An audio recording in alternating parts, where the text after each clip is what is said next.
Good morning. So, yes, I am working from home. I was a close contact, so I'm home for the next 10-ish days at this point. So, anyways, what you guys are going to be working on today is looking at Isle Royale and the wolves in Isle Royale along with the moose. Isle Royale is an island here in Michigan.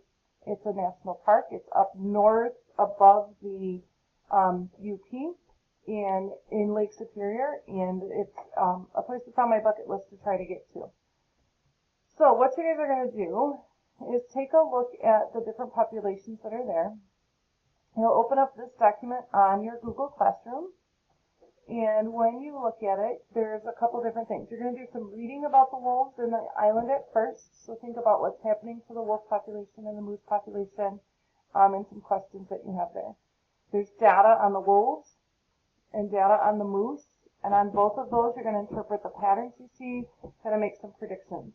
Essentially what we're doing is kind of going back and looking at this whole population like we were with the rock pocket mice at the beginning, and thinking about how everything that you've learned so far can relate to and help explain what's happening in the moose population and the wolf population. So you're going to be thinking about variation.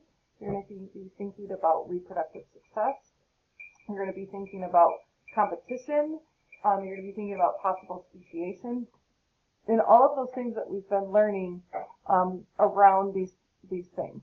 There's not as much here with the evidence. That'll come in just as review. After you've kind of introduced yourself, you're then going to pick just two.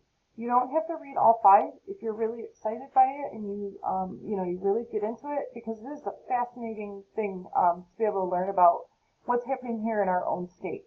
But you're going to pick 2, and these are all current things that are happening to Isle Royale, around Isle Royale, and impacting the wolf and the moose population. So you'll give some good details about how it's impacting it, the evidence that's involved with it, and then you'll finally watch a video about Isle Royale, and based on that, make a prediction of what you think it's going to look like in 100 years.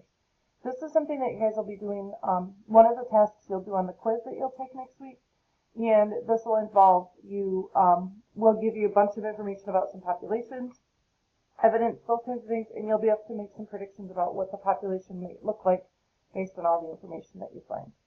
So, have a great day, and I will see you.